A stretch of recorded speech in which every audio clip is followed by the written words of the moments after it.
अपना अगला टॉपिक क्या है? स्फेरिकल मिरर का। कल इसके पिछला वाला टॉपिक जो था वो कौन सा था? प्लेन मिरर के ऊपर था, समतल दर्पण के ऊपर, है ना। तो वो पूरा कंप्लीट हो चुका है। अब बात करते हैं अपना स्फेरिकल मिरर का, ठीक है, जो कि टाइप्स ऑफ मिरर में आप इसके बारे में पढ़ चुके थे। अब इसको थोड़ा पूरा डिटेल से अच्छे से कंप्लीट करना है। स्फेरिकल मिरर मतलब गोलीय दर्पण। चल हम देखो, स्फेरिकल मिरर बनाया कैसे, पहले तो कहते किसको है ये समझ लो। तो स्फेरिकल मिरर किसके लिए यूज करते हैं? वह मिरर जिसका, अब मिरर किसको कहते हैं? रिफ्लेक्टेड सरफेस को, यानी कि परावर्तक सतह, ऐसा सरफेस जिससे लाइट क्या हो जाए, बाउंस बैक हो जाए, रिफ्लेक्ट हो जाए, है ना, उस सरफेस को मिरर बोलते हैं। तो मिरर का शेप कैसा है, उसके शेप पे उसका नाम धरा जाता है। तो अगर एकदम प्लेन है सरफेस तो क्या नाम पड़ जाता था? प्लेन मिरर, समतल दर्पण। लेकिन अब अगर जिस मिरर का, जिसका सरफेस या रिफ्लेक्टेड सरफेस जो है ना, यानी कि परावर्तक सतह जो है वो कैसा हो? कर्व्ड हो, यानी कि वक्राकार हो, तो उसको क्या बोलते हैं? स्फेरिकल मिरर, ठीक है ना। अब बात करते हैं कि इसको बनाया कैसे जाता है स्फेरिकल मिरर को। तो देखो, एक अपने को क्या लेना है? स्फेयर लेना, और इसी में पार्ट भी समझना है। आगे अभी पार्ट भी आएगा स्फेरिकल मिरर के पार्ट, तो उसको भी थोड़ा सा अच्छे से समझना है। ये अपन क्या ले लेते हैं? एक स्फेयर ले लेते हैं, यानी कि गोला, कांच का रहेगा ये, ग्लास का स्फेयर है, ठीक है। अभी ट्रांसपेरेंट है, ठीक। इसका क्या करो, एक हिस्सा क्या करो, काट लेना है इसका। इधर से जैसे मान लो इतना हिस्सा अपन क्या कर लेते हैं, काट के निकाल लेते हैं, ये वाला हिस्सा। इस वाले हिस्से को आप क्या करो, काट के निकाल लो अलग से, ये। अब देखो, ये जो इसका सरफेस आ रहा है ये कैसा आ रहा है? कर्व्ड आ रहा है कि नहीं आ रहा? ठीक है ना। अब इसी से हम क्या करते हैं, अगर मान लो मैं इसके क्या कर देता हूँ, बाहर साइड पेंट कर देता हूँ, इधर साइड, ठीक है ना। अभी तो ऐसे समझो पेंट, बाकी अभी डेफिनेशन ओफिनेशन सब बना है, उसको डेफिनेशन भी समझते हैं। पहले तो ये क्लियर रखो, अपन एक बार इसको इधर साइड पेंट कर दिए तो लाइट हमारा जो रिफ्लेक्ट होगा वो किधर साइड होगा? इस साइड से, अंदर साइड से। मतलब लाइट इधर साइड आएगी, इधर से क्या हो जाएगी, टकरा के वापस रिटर्न, ठीक है ना। एक हम बना रहे हैं इसी में, और ये वही वाला सरफेस, यही जो आपने काट के इसको लिया है, निकाला है, यही वाला सरफेस लेना है। अब इसमें किधर साइड आपको पेंट करना है? ये अंदर साइड पेंट कर दो। तो इसमें लाइट कहाँ से रिफ्लेक्ट होगी? बाहर साइड, मतलब इधर साइड से ऐसे आके टकराएगी और इधर से क्या हो जाएगी? रिफ्लेक्ट, ठीक है ना।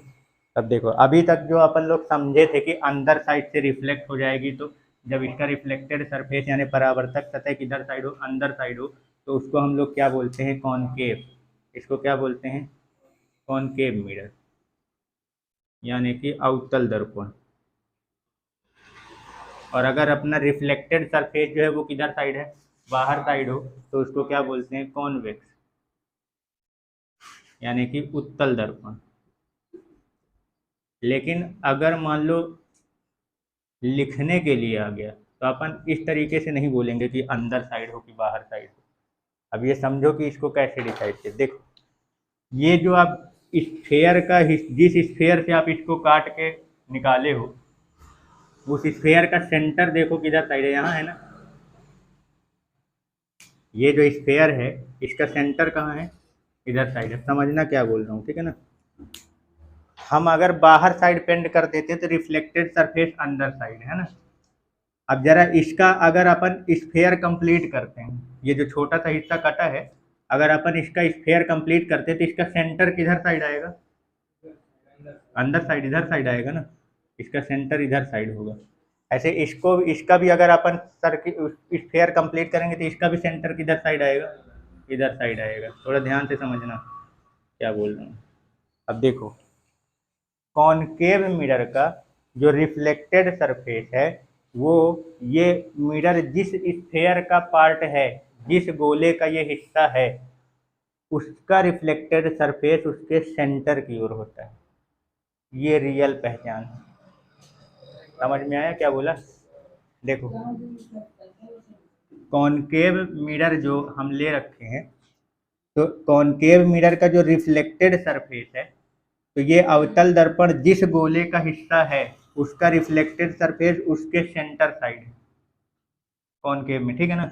अब कॉन्वेक्स में देखो, कॉन्वेक्स मिरर का रिफ्लेक्टेड सरफेस, उत्तल दर्पण का जो परावर्तक सतह है वो उसके सेंटर के अपोजिट साइड है, उसके जिस गोले का ये हिस्सा है, जिस स्फेयर का ये मिरर पार्ट बनाए हो, उसके सेंटर के किधर साइड है, अपोजिट साइड। ये रियल पहचान बताई जाती है।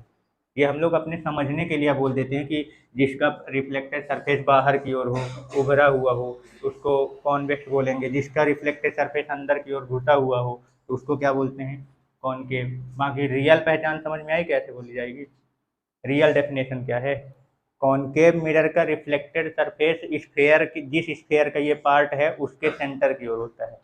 अब कॉन्वेक्स मिरर का रिफ्लेक्टेड सरफेस जिस स्फेयर का ये पार्ट है उसके सेंटर के अपोजिट साइड होता है। ये रियल पहचान, समझ गए, क्लियर हो गया, कोई डाउट। तो इसमें लिख रहा हूँ, इसका रिफ्लेक्टेड सरफेस स्फेयर के सेंटर साइड है।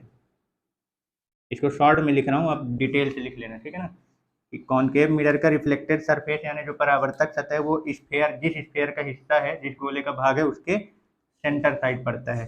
और इस वाले का रिफ्लेक्टेड सरफेस जो है वो स्फेयर के यानी गोले के जो सेंटर है उसके अपोजिट साइड पड़ता है। तो ये रियल पहचान है, क्लियर हो गया, कोई डाउट इन दोनों मिरर में, ठीक है ना। चलो कर लो पहले, हो गया।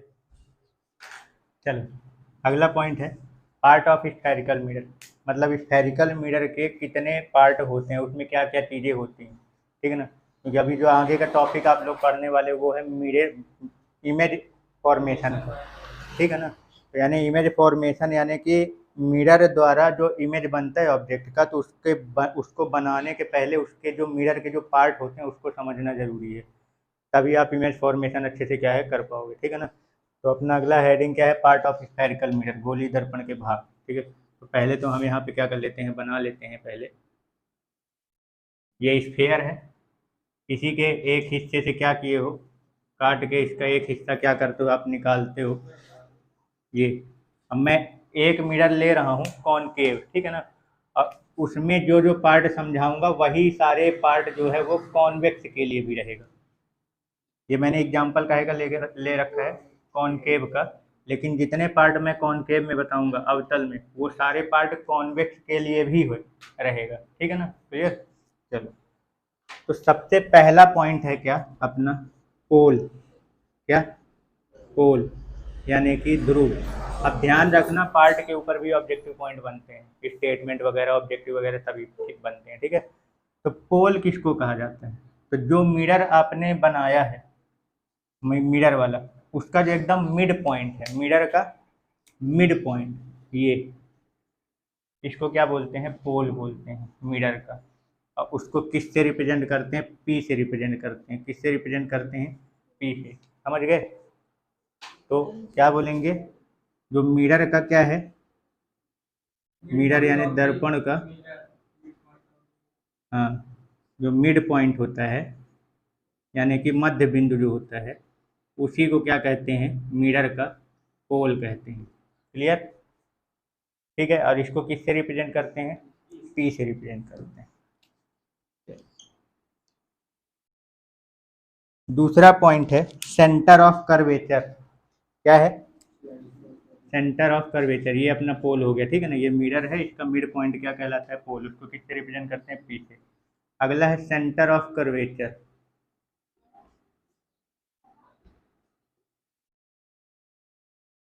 हिंदी में बोलते हैं वक्रता केंद्र। अब ये किसको कहते हैं, तो देखो,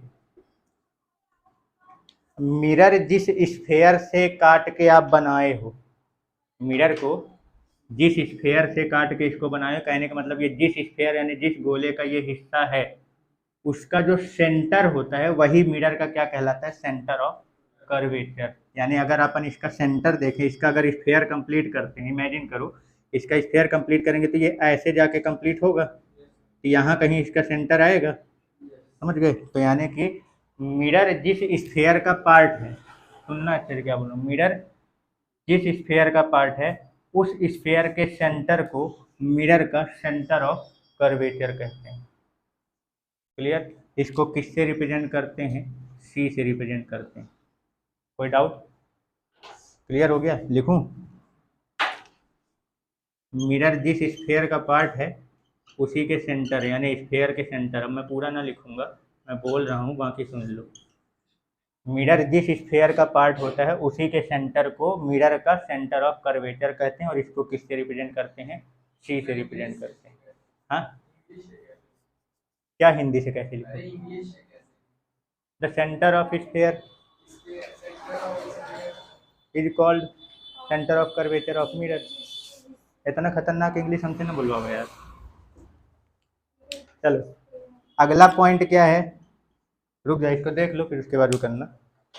अगला पॉइंट है प्रिंसिपल एक्सिस। क्या? Principal axis. ये क्या है? मुख्य अक्ष। अब एक्सिस से समझ में आ ही रहा होगा कि ये किसी लाइन के बारे में बात कर रहा है ना? तो अब ये कौन सी लाइन है? देखो, पोल और सेंटर को ज्वाइंट करने वाली जो लाइन होती है उसी को मिरर का क्या बोलते हैं? Principal axis. मतलब मैं ये पोल है और ये सेंटर है, इससे होकर जाने वाली जो लाइन होगी इसी को क्या बोलते हैं? मिरर का प्रिंसिपल एक्सिस बोलते हैं। ये क्लियर हो गया? पोल और सेंटर ऑफ कर्वेचर से होकर जाने वाली जो लाइन होती है उसी को क्या बोलते हैं? मिरर का प्रिंसिपल एक्सिस। क्लियर? पी और सी से होकर जाने वाली लाइन या एक्सिस को क्या बोलते हैं? मिरर का प्रिंसिपल एक्सिस। क्लियर हो गया ये पॉइंट? 3 पॉइंट। ठीक है, चलो अगला पॉइंट है रेडियस ऑफ कर्वेचर। क्या? Radius of curvature. अब जरा बताओ, कौन बताएगा इसको? कर्वेचर, वक्रता त्रिज्या। फिर तो सेंटर का आधा करोगे तुम? कर्वेचर का आधा? हाँ हाँ, स्फेयर का रेडियस, मतलब ये जो है ना, ये स्फेयर, इसका सेंटर, तो इसका स्फेयर से इसका जो सरकमफियरेंस है, सेंटर से सरकमफियरेंस तक का डिस्टेंस। अब ये कैसा दिख रहा है? सर्किल ना दिख रहा है तुमको? तो तुमका कहाँ नहीं से ना, ये ऐसे ना बताओ ना कि तुम कुछ और बता रहे हो, अंदर कुछ और है, भड़ास बाहर कुछ और निकल रहा है। चलो देखो, यानी कि रेडियस जो अपन यहाँ बताएंगे तो वो जो जिस स्फेयर का ये पार्ट है उसके रेडियस को ही मिरर का क्या बोलते हैं? Radius of curvature. लेकिन अब यहाँ पे कैसे बोलोगे? यहाँ पे ये बोलो, पोल से सेंटर ऑफ कर्वेचर के बीच का जो डिस्टेंस होता है उसी को क्या बोलते हैं? Radius of curvature. बात वही है, लेकिन यहाँ बोलने का तरीका थोड़ा सा चेंज है। पोल से सेंटर ऑफ कर्वेचर यानी ध्रुव से वक्रता केंद्र तक के बीच की जो दूरी होती है उसी को क्या बोलते हैं? रेडियस ऑफ कर्वेचर, वक्रता त्रिज्या। और इसको किससे रिप्रेजेंट करेंगे? कैपिटल आर से। ठीक है, क्लियर? क्या लिखोगे? पी और सी के बीच के डिस्टेंस यानी दूरी को ही रेडियस ऑफ कर्वेचर यानी कि वक्रता त्रिज्या कहते हैं। ठीक है, क्लियर? ऐसे किससे रिप्रेजेंट किया जाता है? कैपिटल आर से रिप्रेजेंट करते हैं।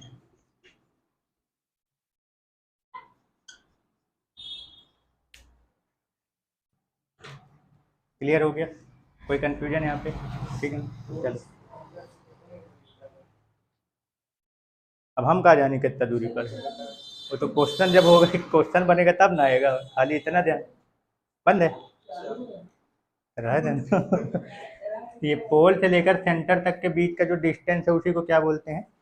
Radius of curvature. ठीक है ना? ध्रुव से वक्रता केंद्र के बीच की दूरी को दर्पण का क्या बोलते हैं? वक्रता त्रिज्या। अगला पॉइंट है अपना फोकस। क्या है? फोकस। ये किसे कहते हैं? देखो, फोकस की डेफिनेशन जो है वो नहीं बता रहा हूँ, डेफिनेशन आगे जब इमेज फॉर्मेशन बताऊंगा अभी जब यूनिट फॉर्मेशन चलेगा, अगला स्टेप अपना वही है, तो वहाँ पे क्लियर करेंगे कि एक्चुअली में फोकस जो होता है वो जो अपन बताएंगे वो वहीं पे आता क्यों है। लेकिन अभी ये याद रखो कि फोकस जो है वो होता कहाँ है। तो जो ये इसका जो रेडियस ऑफ कर्वेचर है, क्या रेडियस ऑफ कर्वेचर, उसी का जो मिड पॉइंट होता है वही क्या कहलाता है, उसका फोकस। क्लियर ना? रेडियस ऑफ कर्वेचर का मिड पॉइंट मतलब यहाँ बीच में रहेगा फोकस। ये इसको क्या बोलते हैं, कैपिटल एफ से रिप्रेजेंट कर। क्लियर हो गया? कोई डाउट है? ठीक है। रेडियस और सेंटर के बीच का जो मिड पॉइंट होता है, मध्य बिंदु, वो क्या कहते हैं, फोकस कहते हैं। और इसे किससे रिप्रेजेंट करते हैं, कैपिटल एफ से। आगे समझ में? कोई कंफ्यूजन? अब देखो अगला पॉइंट है फोकल डिस्टेंस। क्या? फोकल डिस्टेंस यानी कि फोकस दूरी। अब बता दो किसको बोलेंगे। हाँ बोलो। वो जो फोकस मतलब उसकी दूरी क्या कहते हैं, सेंटर ऑफ कर्वेचर, मतलब पोल से फोकस की दूरी। हाँ, पोल से जितनी भी दूरी नापी जाएंगी वो सारी दूरी कहाँ से नापी जाती है, पोल से नापी जाती है। ठीक है ना? तो पोल से फोकस तक के बीच का जो डिस्टेंस होता है उसको क्या बोलते हैं, फोकल डिस्टेंस यानी फोकस दूरी। अब फोकल डिस्टेंस को किससे रिप्रेजेंट करते हैं, तो उसको स्मॉल एफ से रिप्रेजेंट करते हैं। ध्यान रखना ये कैपिटल एफ जो है ये पॉइंट है, ये क्या है, पॉइंट जहाँ पे फोकस होता है। और स्मॉल एफ जो है वो फोकल डिस्टेंस है, पी से लेकर कैपिटल एफ तक के बीच की दूरी। ठीक है ना? दोनों में अंतर ध्यान रखे रहना कि फोकल डिस्टेंस किसको कहते हैं। लिख लेना यहाँ पे, जगह नहीं बचा, यहाँ लिख दे रहा हूँ ऐसे, पी और कैपिटल एफ के बीच का डिस्टेंस जो होता है वो क्या कहलाता है, फोकल डिस्टेंस कहलाता है। ठीक है? ऐसे को किससे रिप्रेजेंट करते हैं, स्मॉल एफ से।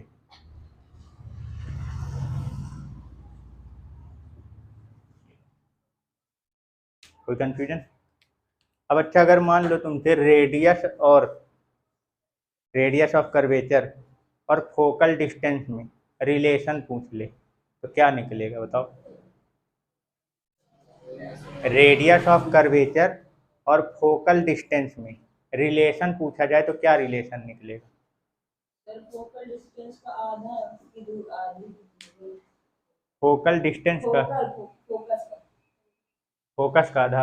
रेडियस ऑफ कर्वेचर, एक से बोल भाई। Radius of curvature radius of curvature का आधा आधा फोकल डिस्टेंस कहलाएगा, है ना? हाँ भाई, ये क्या बोला मैंने, ये फोकल जो जो फोकस होता है वो इसका मिड पॉइंट है, मतलब रेडियस ऑफ कर्वेचर का हाफ, है ना?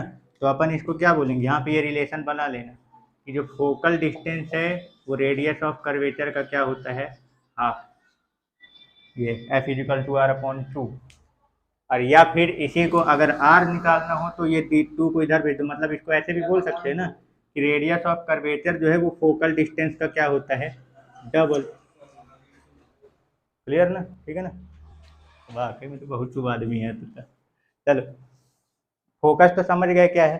फोकस जो होता है वो क्या होता है, पोल और सेंटर के बीच का जो मिड पॉइंट होता है, या पोल और सेंटर को मिलाने वाली जो लाइन होती है उसके जो मिड पॉइंट होता है उसी को क्या बोलते हैं, फोकस बोलते हैं।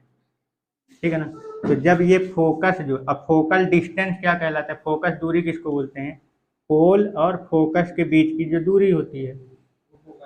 तो मैंने फोकस कैसे प्राप्त किया है, रेडियस का आधा करके ना। मिड पॉइंट मतलब क्या होता है, बीच में। तो जितना रेडियस होगा उसका हाफ क्या कहलाएगा, फोकल डिस्टेंस। तो ये क्या लिखा हूँ, जो फोकल डिस्टेंस है स्मॉल एफ, वो रेडियस ऑफ कर्वेचर यानी वक्रता त्रिज्या का हाफ। अभी दो को इधर भेज दूंगा तो रेडियस को ऐसे भी बोल सकता हूँ कि जो रेडियस ऑफ कर्वेचर होता है वो फोकस का क्या होता है, डबल। समझ गए? अच्छा मान लिया क्वेश्चन पूछ रहा हूँ, बताओ एक मिरर है, कॉनकेव मिरर, जिसकी फोकल डिस्टेंस जो है वो 15 सेंटीमीटर दे रखी है। कितनी दे रखी है? तो बताओ उसका रेडियस ऑफ कर्वेचर कितना होगा।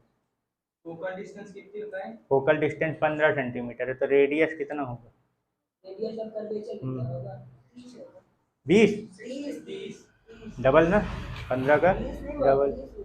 हाँ तो 15 का डबल अमाउंट वह बोल रहे हैं। हाँ चलो तुम बताओ, अगर मान लो रेडियस ऑफ कर्वेचर जो है वो कितना दे रखा है, 20 सेंटीमीटर दे रखा है, तो फोकल डिस्टेंस कितना होगा?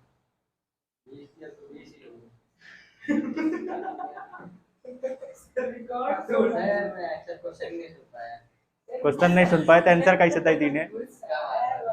तुक्का मार दिए। सुनो फिर से, मैंने बोला मिरर का रेडियस ऑफ कर्वेचर, यानी एक दर्पण है जिसका वक्रता त्रिज्या कितना दे रखा है, 20 सेंटीमीटर, तो उस मिरर का फोकल डिस्टेंस कितना होगा, फोकस दूरी कितना आएगा?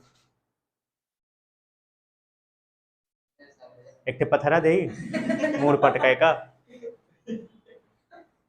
हाँ तुम बताओ कितना आएगा? 10। भाई फोकल जो होता है, फोकल डिस्टेंस जो होता है वो रेडियस का हाफ होता है। रेडियस 20 दिया तो उसका आधा 5 नहीं होता, 5 होता है आधा 10 20 का। ठीक है समझ गए ना क्वेश्चन। अगला आपने लिखा है अगला पॉइंट जो है वो क्या है, एपर्चर। क्या है? एपर्चर। एपर्चर का मतलब क्या होता है? देखो ये है क्या, डायमीटर तो जानते हो, अब कॉर्ड, कॉर्ड कॉर्ड कॉर्ड किसको बोलते हैं? नहीं पता? कॉर्ड जीवा। सर्किल है, सर्किल पे प्रेजेंट किसी भी दो पॉइंट को ज्वाइंट करने वाली लाइन को क्या बोलते हैं? कॉर्ड बोलते हैं, है ना। वृत्त के किसी भी दो बिंदु को मिलाने वाली जो रेखा होती है वो उसकी क्या कहलाती है? जीवा। तो ये जो मिरर दिख रहा है ना, इसकी जो मैक्सिमम लेंथ की कॉर्ड होगी, मैक्सिमम लेंथ की कॉर्ड मतलब ये जो पॉइंट है, लास्ट पॉइंट, इनको ज्वाइंट करो, ये इस मिरर की मैक्सिमम लेंथ की कॉर्ड है, समझ गए। तो किसी भी मिरर के मैक्सिमम लेंथ की जो कॉर्ड होती है वही उसकी क्या कहलाती है? एपर्चर। हिंदी में क्या बोलते हैं? द्वारक, द्वार। ठीक है, क्या बोलोगे इसको? मैक्सिमम लेंथ की chord. Maximum length of chord. हाँ